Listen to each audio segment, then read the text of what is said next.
Thank you for joining us today. We very much appreciate it. This is an area of law where I'm very passionate about it, so I appreciate every opportunity I can get to speak to clients and prospective clients about this particular issue. This morning I'll be talking to you about the threat to your trade secrets posed by your company insiders. And by that I mean primarily your employees, and some ways to protect against that threat. There are four main topics that I'm going to cover today. The first topic is kind of your introduction to the law of trade secrets.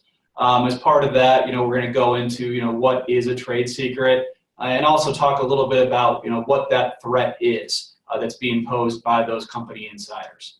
Then we're going to shift gears a little bit and talk about some pretty recent legislation, the Defend Trade Secrets Act of 2016. It's a bipartisan, one of the rare examples of bipartisan legislation. There are a lot of key provisions in that statute that you want to be able to take advantage of. So we're going to talk a bit about that. Then we're going to go into what we call theft prevention. It's going to be ways to protect against the theft of trade secret information. And then the two, big subtopics there is going to be a trade secret audit and also the use of non-compete agreements as a way to protect your information. And then finally, we're going to conclude with the final topic, theft mitigation, what to do in the event of theft. And that's just going to be some practical steps that you need to take in the event of a known or suspected theft of trade secrets. Now, as noted, before we get into that, the threat itself, I think it's important that we touch upon the law of trade secrets, and more specifically, just explain a little bit to you what is a trade secret under the law. Now, as you can see from this slide, a trade secret can take numerous forms. It could be that classic secret sauce. It could be some kind of formula. It could be a manufacturing process. It could also be a compilation of information, such as a customer list. And I have that highlighted here on the slides, because I do think it's something that we want to talk about in a little more detail. For example, let's talk about a telephone book. Obviously, a telephone book, is not a trade secret. It doesn't make it a trade secret because you take that telephone book, you put it under lock and key, and you keep it secret.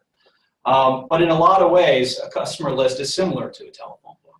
If you just have the most basic customer list without any other information other than just the names of certain customers, you may have a hard time getting trade secret protection over that list.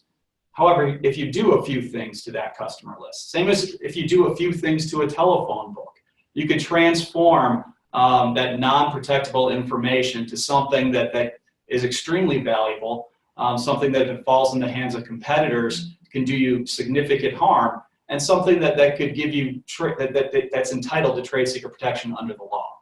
And the things I'm talking about here are just a few examples. So say you take that customer list, you add some contact names to it. You add some telephone numbers. You add some email addresses for the contact at a specific customer.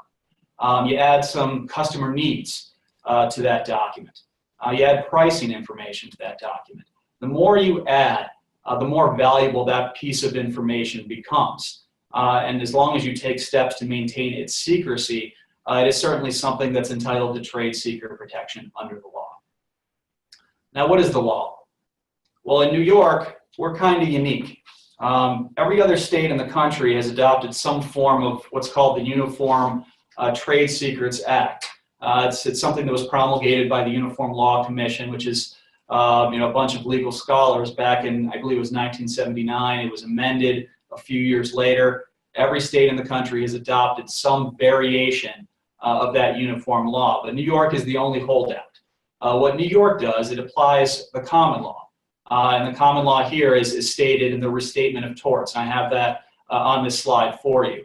Obviously, there's a lot of nuances in the law, but I think the two big takeaways from this slide are these. That the information that you're seeking trade secret protection on has to be something that has commercial value, number one. And number two, it has to be something that you keep secret. I mean, that seems pretty obvious based on it being called a trade secret, but certainly those are the two main takeaways from this slide. And under New York law, you'll see on this slide, these are the factors that a court considers in determining whether or not your information is entitled to trade secret protection. And again, when you look at these 6 factors, 2 things jump out at you. 1, again, it needs to be commercially valuable, and 2, it needs to be something that you keep secret. It can't be something that gets disclosed to the public or ends up in the public domain. Now, one consideration that clients always have when determining whether or not they want to proceed with a trade secret or whether or not they want to try something else like a patent. There are certain considerations that a client needs to make, and that's why we have this slide here. Certainly the great thing about a trade secret and what makes it unique, is that a trade secret doesn't really have any expiration date. If you take the steps necessary to maintain secrecy over your information, you could basically have that trade secret protection in perpetuity. And that's what makes trade secrets unique. If you decide to go the patent route, there's obviously pros in doing that. You give a monopoly over certain information for a certain period of time, but that's it. Once that time expires, at that point in time, anyone can use that information. Trade secrets are obviously different, and for that reason, I think that there's something that you certainly want to take advantage of. Now, just a quick recap of trade secrets. It's non-public intellectual property. You don't get a monopoly over that information, like I said, but if you are able to maintain the secrecy over that commercial information, then it can last indefinitely. However, you must choose patent or trade secret protection. You can't get both, and I just went over some of the pros and cons to each. And if that information is disclosed, if it becomes available to the public in any way, if it's independently found, if it's reverse engineered, if there's some sort of accidental disclosure of that information, your rights under the law disappear. Now, I've included in my slides a discussion of this Delta filter case. I think it's a very good illustration on what to do, what not to do in order to maintain the trade secret protection under the law. And just to give you a little bit of background in this case, Delta Filter acquired a company that specialized in manufacturing HEPA filters. And as part of that acquisition, brought over the employees from that other entity. One of the employees is the defendant in this case. He was in charge of the HEPA filter systems at that acquired entity. And at Delta Filter, he was placed in that same position. He was heading up that new division for Delta Filter. Well, soon after that acquisition occurred, that defendant decided, all right, well, I'm going to pick up and leave. I don't like Delta Filter. And I'm going to take a few of the employees with me. And what we're going to do is we're going to start a new competing enterprise, and we're basically going to manufacture the identical product that Delta Filter is manufacturing. We're going to use the same processes. We're going to do the same stuff. Now, when you hear that, and when I hear that, I think that sounds like an open and shut case. Someone's not only competing against you, but they're manufacturing the identical product using the identical processes. But that's not what happened here. And even the court, when this case went in front of the court, acknowledged that, and you see here on the third bullet point, that the manufacturing components of that competitor's production of the filters were identical to those of Delta's. But there were 3 main points, 3 things that were problematic from the court's perspective. The first strike is the bullet point here, this idea of skills versus trade secrets. The court, looked at the facts of the case and determined that, that there's really not sufficient evidence that anything was actually taken. This is something that could be done not from the theft of trade secret information or confidential information. This is something that can be done just from memory. So it's this idea of skill and training versus the use of confidential or trade secret information. This is something that oftentimes comes up in the law. And if what you're trying to do is prohibit someone from using that skills and training, courts aren't so inclined to do that. So that was strike number 1 in Delta Filter. Strike number 2 was the second bullet point here on the slide. And that strike was that Delta's president admitted that its filter production process and the devices were open to inspection from time to time by representatives of its competitors. And you see this a lot with manufacturers. Having tours of the facility, tours of the manufacturing floor. Not necessarily a bad thing, and there's ways you can do it where you protect your information, but under this particular set of circumstances, Delta Filter failed to take the appropriate steps.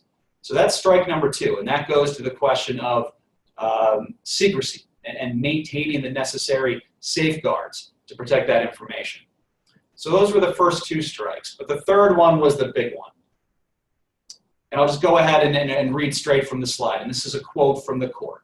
In the absence of any secrecy agreement preventing defendants from using the technical knowledge which they naturally and legitimately acquired during their employment, the credible evidence does not support any inference that they used improper means to acquire the information or that such means were necessary to do so. What the court is saying here is that, Delta Filter, if you're not taking steps to protect yourself through something as simple as a confidentiality non-disclosure agreement, why do I need to go out of my way to do what it is that you won't do for yourself? This is an important point. If you're looking to get trade secret protection over your information, at the very least, you need to have some sort of written agreement in place with your employees, with your vendors, with your subcontractors, those who come in and have access to that information, to prohibit them from using it to your competitive detriment. And that was the big strike that the Delta Filter court had against Delta Filter in this particular case, and finding that there was no trade secret protection. And here's the holding from the court. The court concluded that the actions of the defendants were as consistent with the normally expected desire for fair economic self-improvement as they were with a well-planned, well-concealed, conspiratorial attempt at industrial piracy. Now, based on those facts and the unique circumstances of the Delta Filter case, the court dismissed the claims for misappropriation of trade secrets and found that Delta Filter had no protection under the law. All right, now to shift gears a little bit and move on from the law of trade secrets to the threat that we're talking about today, the threat that's posed by your company insiders. Now you can see here from the slide, there's several different categories of potential malicious actors out there. On the first few, you can see those are more the external threats. Your hackers, your foreign powers. And that's obviously a very big risk. You hear about that in the media all the time. And I certainly recommend that you take steps from a cybersecurity perspective to protect against those particular threats.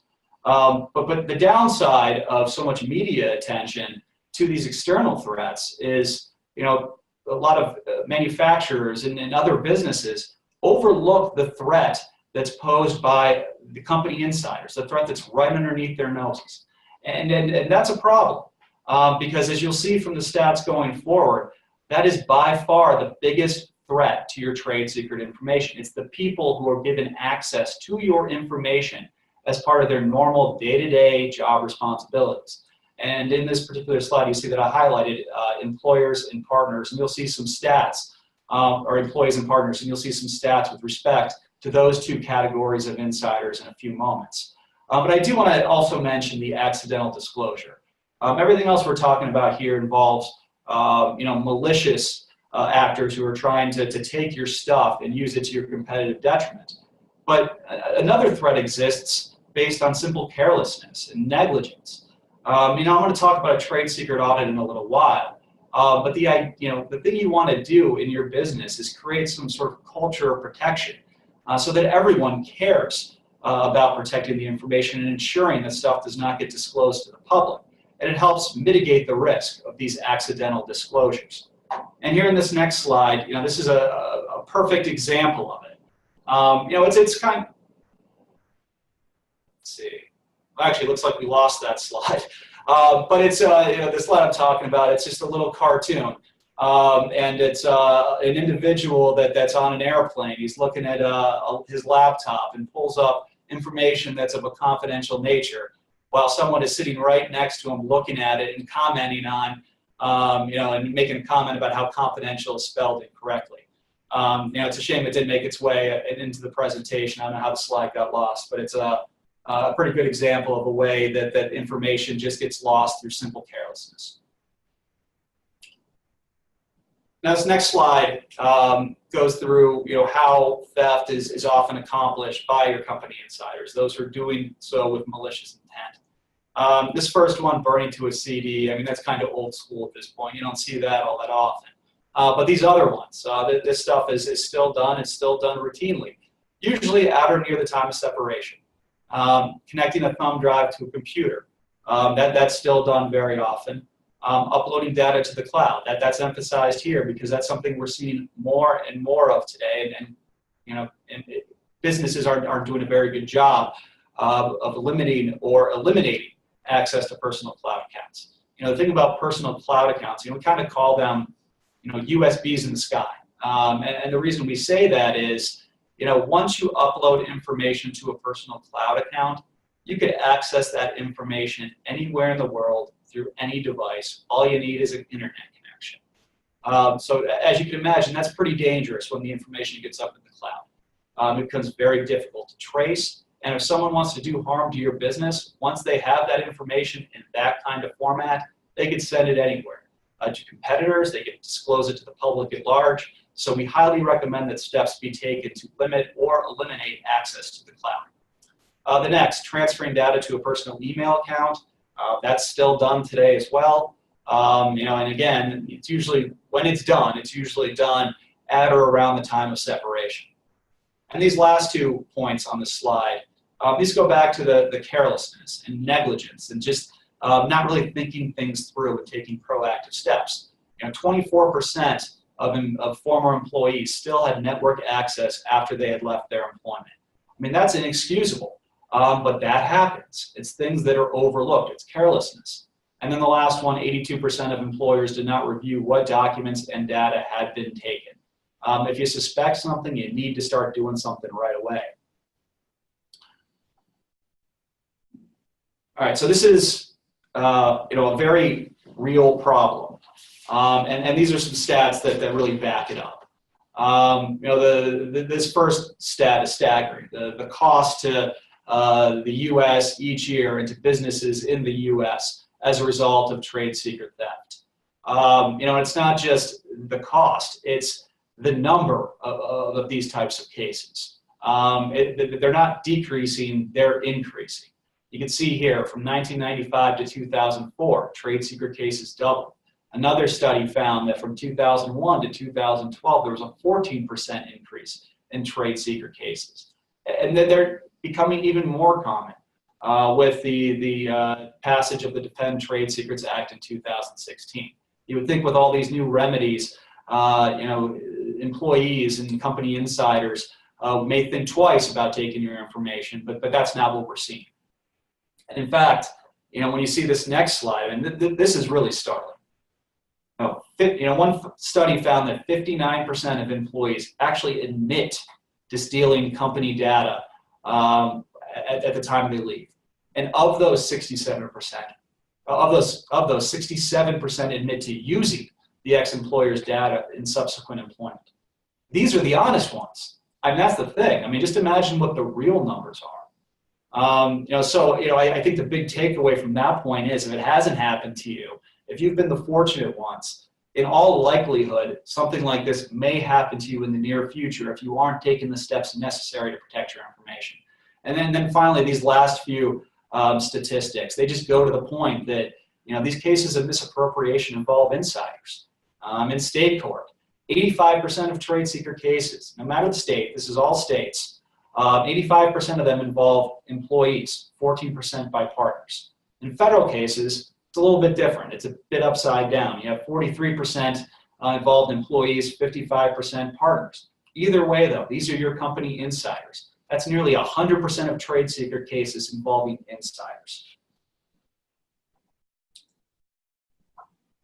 Luckily, the federal government took note of this threat. And in 2016, in a rare showing of bipartisanship, passed a landmark piece of legislation, the Defend Trade Secrets Act of 2016.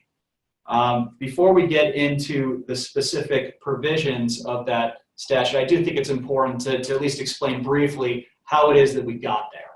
And I did mention earlier the Uniform Trade Secrets Act. And like I said, it was promulgated in the late 70s, or updated a few years later. The idea was to create uniformity in the law. You have businesses that work across state lines, and certainty in the law is an important thing. It helps business. At the same time, creating that uniformity discourages form shopping, which is also something you want to be doing. So that was the idea behind this Uniform Trade Secrets Act. Unfortunately, that didn't happen. States adopted it in part, rejected it in part. So when you go from state to state, it wasn't uniform at all. There was no certainty. Every state did it a little bit different. And then again, New York rejected it in whole and decided to continue to apply the common law, which, as you could see earlier from the rule, it's very fact specific. It's very gray in a number of areas. So certainty is not what you have in the state courts when it comes to trade secrets. So of course, at that point, the federal government came in. This was passed in 2016. One of the reasons was to create that certainty, and the other reason was to create federal remedies, deterrence in the law, to stop employees and other company insiders from taking and using valuable trade secret information. Now, these are the big provisions of the Defend Trade Secrets Act.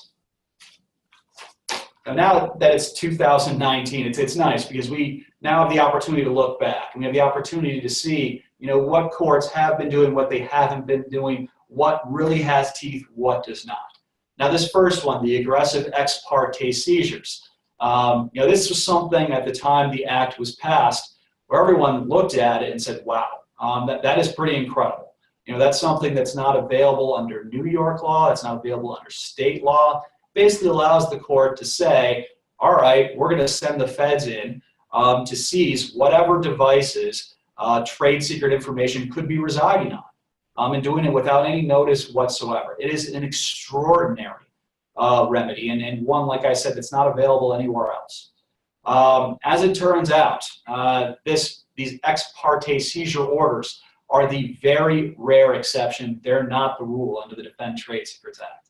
In fact, in my research, I've only found one case in 2.5 years where a court has ordered such an ex parte seizure, and that was under the most unique set of circumstances. Circumstances where the particular defendant in the case was ignoring court orders, ignored the temporary restraining order, ignored the preliminary injunction. So the court really had no choice but to send the feds in to seize all devices that could have the trade secret information residing on them. So I guess the big takeaway from that provision is that it's there, it's available under very rare circumstances, but certainly do not count on getting that under the Defend Trade Secrets Act. But that's not to say that the statute doesn't have teeth. It very much does, and that's where this point number 2 comes in. Under the Defend Trade Secrets Act, if you show a willful and malicious misappropriation, so that's an employee who, with intent, takes your information with the purpose of doing you competitive harm, under those types of circumstances, a court has the right, and oftentimes will, award double damages, attorney's fees and costs, things of that nature as part of whatever verdict you get. So just playing that out hypothetically, say you have an employee that does this maliciously, takes your information, uses it on behalf of a competitor. You sustained $1 million in damages as a result. It costs you $750,000 to litigate that case to verdict. Well, under the Defend Trade Secrets Act, you'd be doubling those damages up to $2 million, plus you're going to get back those fees and costs. So this is something that's pretty big, and it's something you want to be able to take advantage of. Finally, the third key provision of the Defend Trade Secrets Act is whistleblower immunity. And the way this works is that, if you have a particular employee that blows the whistle on something, there are certain protections, certain immunities that employee is given that immunizes that employee from liability under this law. It sounds like it's a big deal, but it's really not, because the whistleblower immunity is already out there in the law. Here it just takes it and puts it into this particular statute, and it's only under very limited circumstances. All right, so obviously looking at this, there are some key provisions. The double damages and attorney's fees, that's great. But to get it, there is one big caveat. And that caveat is this. You cannot get the double damages or attorney's fees, or you can't get the benefits or other parts of the Defend Trade Secrets Act unless you include very specific language in any confidentiality agreement you have with an employee. Now, employees are defined broadly under the statute. It includes not only employees, but independent contractors and consultants. An agreement is also construed broadly. So, anytime you have a non-disclosure or if you have a confidentiality agreement with an employee, as that term is understood in the statute, you need to have this whistleblower immunity language in it. Same with your non-competition agreements. If there is a confidentiality component to it, which there almost always is, you need to include the whistleblower immunity language in it. And that actually extends to your employee handbooks. To the extent you have employees signing off on a handbook that contains confidentiality obligations, you want to be inserting this whistleblower immunity language in those handbooks to ensure that you get the benefits of this statute. And like I said, it is very specific information. So you want to make sure that what you have in there is good, it's correct, and it's sufficient. So we highly recommend that you reach out to us to have us take a look at it. All right, so the Defend Trade Secrets Act versus New York law, how are they different? Well, New York law does not award double damages and attorney's fees. That's something we talked about earlier. There are the aggressive ex parte seizures. That's not available under New York law. And as we discussed, it's not usually available under federal law, but it's there. At least it's available. And finally, this last one, and this is kind of a big deal, the definition of trade secrets under the Defend Trade Secrets Act versus New York law. It's much broader in the Defend Trade Secrets Act. And one example is the information you develop that doesn't actually make its way to the market. So all the R&D that you invest in to create a new product, but you make a business decision that it's not worth it. Under New York law, if it's not used in one's business, it's not a trade secret. So you're not going to get protection under New York common law. But under the Defend Trade Secrets Act, that information is recognized as valuable and something that could give rise to trade secret protection. So that is a major difference between the two. All right, so conclusions. Defend Trade Secrets Act succeeds in creating that uniformity and predictability across state lines. Something that the Uniform Trade Secrets Act failed to do. It provides remedies that are unavailable under state law. But it does require all employment agreements and manuals with confidentiality obligations to be updated to include whistleblower immunity notice provisions. Again, it is very specific language, so you need to make sure that it complies. Finally, the last bullet here, pros and cons of state versus federal court. You can bring a Defend Trade Secrets claim in either state or federal court. You bring it in state court, it very well may be removed by the defendant to federal court, but certainly federal court is nothing to fear when it comes to trade secret cases, because the stats show that federal courts are very receptive to misappropriation of trade secret cases, and the likelihood of success is actually greater in federal court than it is in state court. All right, so we just spent some time going over the law of trade secrets and the damage that trade secret theft costs to the economy and businesses throughout the country. It is obviously a serious issue, but how do we prevent it in the first place? And that's what we're going to talk about here. And then the one thing that I always tell clients is you need to be proactive. We see it all the time. Clients would rather bury their heads in the sand and hope that it will not happen to them. But the statistics say that if it hasn't happened already, it is likely to happen at some point in the near future. So you need to be ready. You need to be prepared. You need to start taking the steps now to protect that information and better ensure that you don't become one of the statistics. And one of the things we highly recommend you do is to perform a trade secret audit. And that's what you're going to be doing as part of a trade secret audit, is to bring what you do internally up to best practices when it comes to trade secret protection. And you see here, just a few examples. You want to audit your policies and procedures for trade secret protection. You want to provide necessary and appropriate training to your employees, not just your managers, not just your HR professionals, but everyone from the top all the way down to the entry level. Prepare a trade secret protection plan, something that's unique to your particular business and something you want to circulate to your employers or to your employees to create that kind of buy-in and that culture of protection that you're trying to do with your business. You need to update and draft your agreements or update your agreements to make sure that they comply with the ever-evolving state of the law when it comes to non-competes, non-disclosures, and non-solicits. The last thing you want to do is to rely on agreements that are 10 years old, because they're not, at this point, they're not valuable. At this point, they may not be enforceable. So you need to review your agreements and update them as necessary. There's other stuff here, digital security, depending on what it is that you do and you use at your particular business, it may make sense to partner with a forensic specialist to come in and take a look and audit your digital security and make sure you're up to best practices, not just from a trade secret perspective, but from a cybersecurity perspective as well. And here in this next slide, I just mention a few of the types of policies and procedures that we think you should be looking at and thinking about as part of a broader trade secret audit. I mentioned trade secret protection plan. That's the first one up here. Restricting internal access to trade secrets. Some of this is common sense, but it's stuff that many businesses fail to account for. If you have an employee that only needs access to certain information, and that's the only information they should have access to. It should be on a need-to-know basis. I talked about the cloud earlier. You should be eliminating or limiting at least access to personal cloud accounts.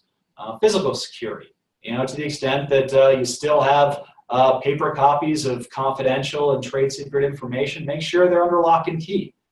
Label your trade secret and confidential information appropriately. Stamp it as confidential, things like that.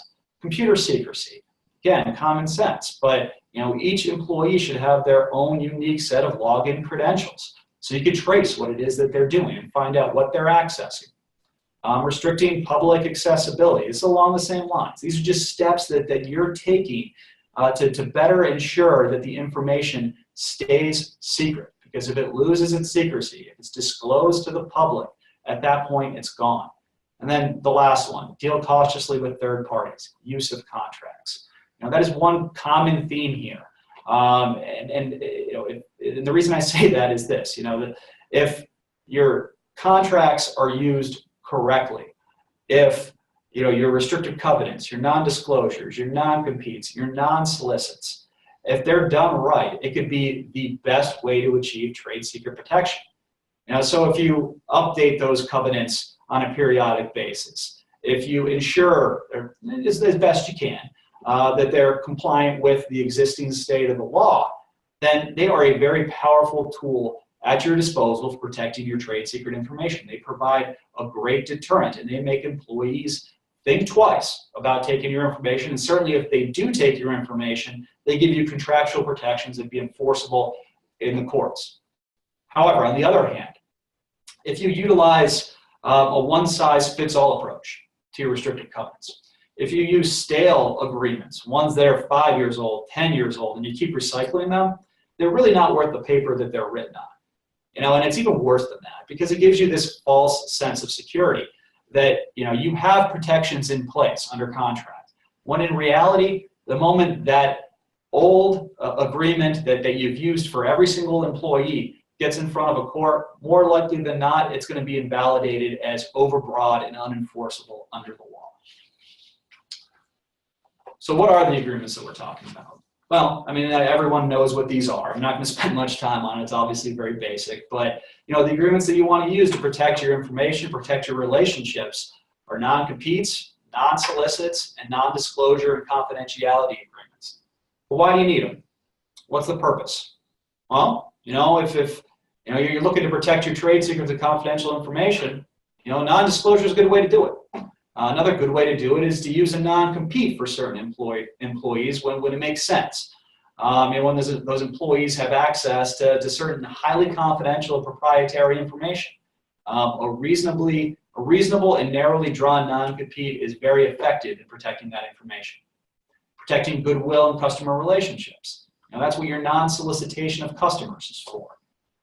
Providing a means to seek certain types of relief. You want to have teeth to these agreements. You want to have built-in deterrence. So an employee thinks twice before violating the terms of the agreement. And I talked about the Defend Trade Secrets Act double damages, provision in the statute. You need to have that whistleblower immunity as part of your agreements. That adds some teeth.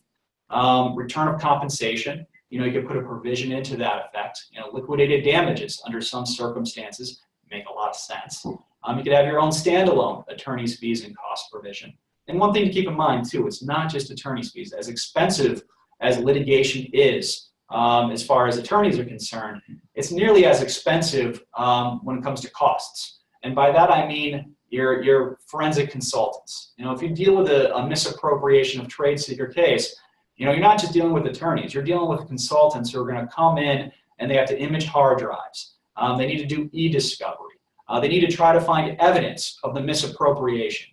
That gets very, very expensive. If you have these provisions in your agreement, it does shift the burden. To the extent you prevail, you can shift that burden to your opponent.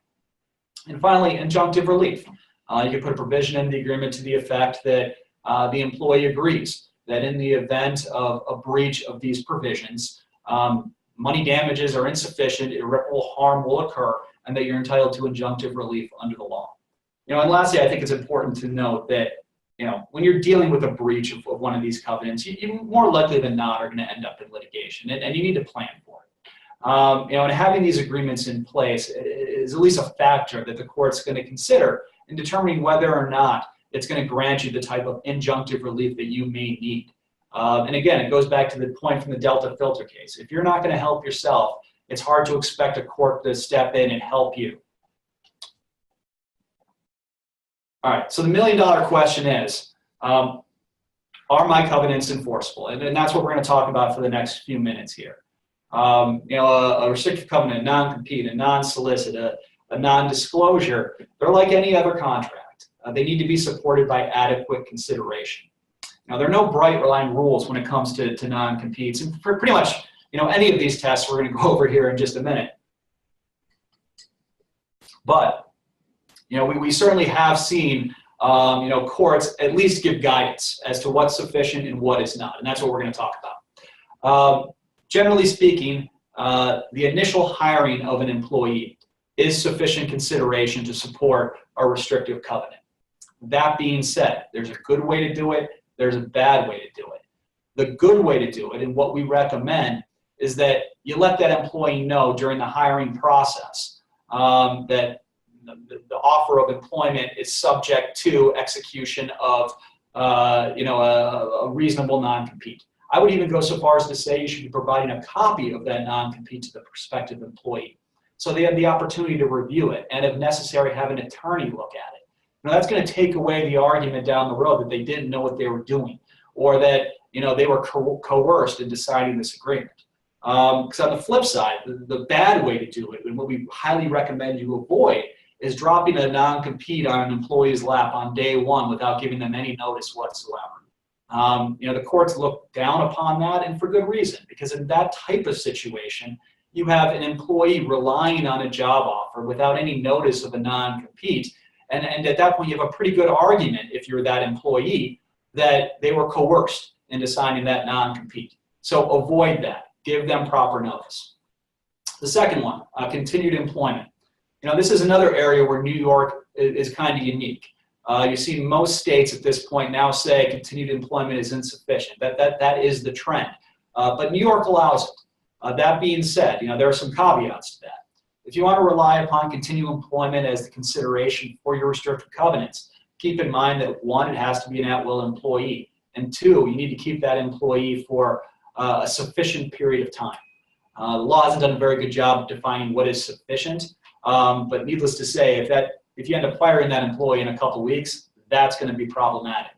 Keep them for a few months, 6 months, a year, you're probably at the point where you satisfy the test. But I also want to note about continued employment that while New York still recognizes it, it is the most disfavored approach. So if you're going to utilize continued employment, you need to make sure that your covenants are no broader than absolutely necessary. Do not get greedy. The next two, promotion and severance benefits. This falls in with additional consideration. So anytime that you're giving a promotion, anytime you're positively changing the terms of employment, Anytime that you're giving someone severance benefits in connection with the termination, that's additional consideration. That's sufficient to support a reasonably drawn non-compete. And finally, this last thing, termination for cause versus without cause. This comes up quite a bit, in the consideration discussion. Up until a couple of years ago, it's kind of understood under New York law that if you terminate someone without cause, the non-compete is rendered invalid for failure of consideration. In 2014, the Fourth Department Appellate Division seemed to suggest otherwise. The court said that at least in the courts under the Fourth Department, a termination without cause does not invalidate the covenant. What it does, though, is that it's a relevant consideration when seeking injunctive relief. In other words, the court will not invalidate it and say it's unenforceable, but the court's not going to give you an injunction. So that's the way the Fourth Department started to treat it. Just last year, the First Department kind of came to an opposite conclusion. The First Department said that a termination without cause does in fact invalidate the covenant for failure of consideration. So we do have a dispute right now between the First and the Fourth appellate divisions in the state of New York, and that's going to need to be resolved by the Court of Appeals. But the one takeaway I think on this point is that if you terminate someone without cause, you are at risk of having your covenant invalidated. So doing it with cause obviously is the better course. And then finally, this last point, more is not better. Despite what many people may think, you cannot buy longer or broader covenants just by paying somebody more.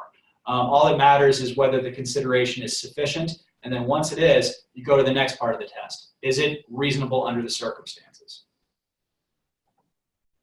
And here is that next part of the test. The covenant must be reasonable in time and area and no broader than necessary to protect legitimate interests. And there's a lot here that we need to unpack.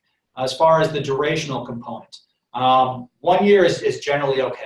2 years, at that point, you're getting out there. I've seen situations where courts have found that to be overbroad. You're much safer at 1 than 2. Area, it's very fact specific. It's going to depend on the geographic footprint of your business and the employee. So if you're very regional in nature, then your non-compete shouldn't extend beyond that region. If you're national, international in scope, and you have an employee whose responsibilities extend to a broader geographic area, then the non-compete can be broad as well. Legitimate interests, trade secrets, confidential information. That's obviously what we're here to talk about today. The second one, goodwill and customer relationships. And again, that's your customer non-solicit. But this gets back to the no broader than necessary component.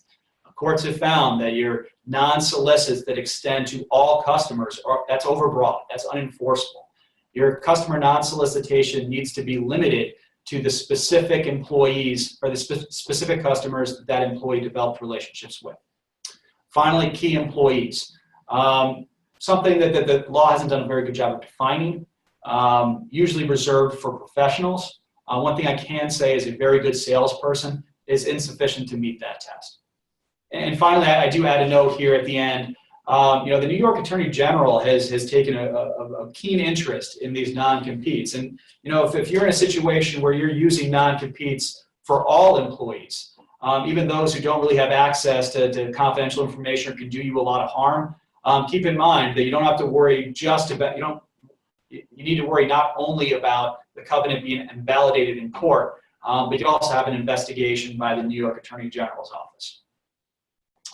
All right, and the third part of the test, I'm not going to spend much time on this one. It cannot be harmful to the general public, so there's a public policy component.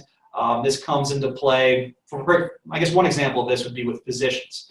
A specialist in a rural area, because there aren't many of them, or there may not be any others of them, under those circumstances, public policy would come into play and say that a non-compete shouldn't be enforced. And the unreasonable burden to the employee, I'll say this, if you satisfy the narrowly tailoring element in the previous slide, in all likelihood, you're going to be fine on this element as well. All right, so let's assume, for purposes of argument, that you have an employee. That employee leaves, that employee breaches the term of your covenants. You go running to court, seeking assistance from the court, either in the form of an injunction or just seeking an action for money damages. Court looks at your non-compete and says, company, this is overbroad. This is unenforceable. What happens in that particular situation? Well, there are two things. There are two possibilities. The first is, this is kind of when you're lucky these days. This used to be the trend. It's not the trend anymore. The court will come in, take a look at your covenant, basically strike out the portion that's overbroad and enforce the remainder. Like I said, this used to be the trend. It's not the trend anymore. This is becoming rare.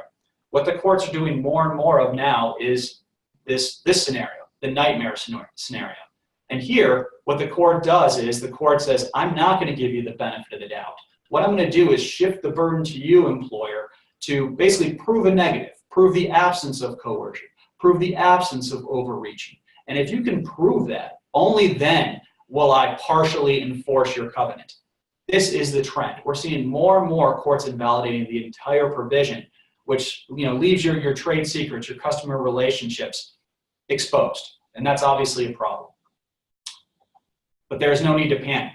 Your covenants can be fixed. And that's why periodic reviews and updates are essential. And you can see here, covenants can be updated as part of. These are the same types of consideration we went over earlier. Continued employment is sufficient. Promotions are sufficient. Positive changes in employment, severance benefits. So if any of these situations come up where you have the opportunity to easily review a covenant and put a new covenant in front of an employee that's more likely to be enforced, take full advantage, because that's the best time to do it. All right, so we're going to move on to the last topic. We only have a few minutes, so I'm going to go through this real quick. And this is theft mitigation, what to do in the event of theft. So let's assume that you've done everything that we've told you to do. You've done this trade secret audit, you've updated your agreements, you've put yourself in the best position possible to protect your information. But you nevertheless have an employee who either has taken information or you suspect has taken certain information in connection with his or her separation from employment. What do you do?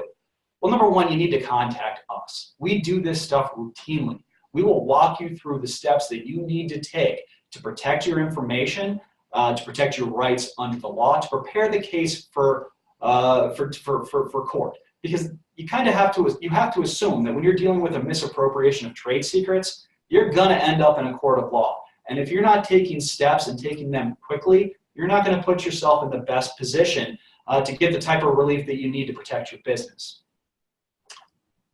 Also, you need to ensure that all devices are preserved.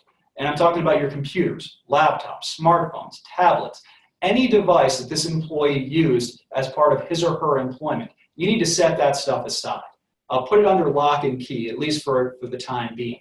The one thing you do not do, and I'll repeat, do not do this, is to put those devices back into circulation. What that is going to do is it's going to destroy evidence. It's going to destroy chain of custody, which is going to create evidentiary problems. And it's going to make it much more difficult for you to prove up your case if and when you end up in court. And I've actually seen this happen on numerous occasions where a case was lost before it even began because the best evidence of the misappropriation was lost by placing the device back into circulation. So definitely don't make that mistake. Next, ensuring that emails and other data are preserved. At a minimum here, you need to make sure that auto delete is disabled for anyone that had a working relationship with the suspected bad actor. You need to make sure that backup tapes are working properly. And there's two reasons for this. One, you'd be surprised by how many employees make the mistake of using company email to set up a competing enterprise. You don't want to lose the ability to get that information. Number two, if you end up deleting stuff after you're placed on notice of potential litigation, you're put in a position where you could be looking at spoliation sanctions if and when litigation ensues. So make sure that this stuff is done as well. And these next few, these are, a lot of this is common sense stuff, but you've seen some of the statistics. These mistakes are made. You need to cut off your ex-employee's access to your trade secrets and do that right away. That means cutting them off from the server, from cloud accounts, not letting them get back into the office and access physical files, all of that. Do it right away. Photographing and taking inventory of workspace. Again, common sense. But it's not necessarily looking for what's there. It's also looking for what's not there. So if you have a salesperson who's in charge of several major accounts, and one of those accounts, you're not seeing the stuff there. Now that's a pretty big red flag that information was taken. That's why you need to do that inventory. And finally, interview and review emails of other employees, those close associates of the ex-employee. You need to find out who knows what and who may be involved. So to sum it up, these steps need to be taken as soon as possible. And the reasons, I think, are pretty obvious. It helps you identify exactly what has been taken and determine who is involved. It kind of helps you stop the bleeding, helps you mitigate the damage by preventing any future theft. And perhaps just as importantly, what this does is, if you follow these steps and you do it in an efficient, quick manner, after finding out or suspecting a misappropriation, then you're showing a court that you've taken steps. That you're showing a court that this information really is valuable to your business. And again, if you're not doing anything to protect your business, you can't expect a court to jump in and do it for you. And by taking these steps and doing some of the other things that we talked about today, you're putting yourself in the best position possible to get the most relief you can from a court if and when you end up in that situation. All right, so that's all I have for you today. If anything pops up and you have a question about anything we discussed today or anything else relating to trade secrets, non-competes, anything like that, feel free to reach out to me. This is an area of law where I'm very passionate about it. I hope that comes through. So again, I thank you for giving me the opportunity to chat with you about it today. Thank you.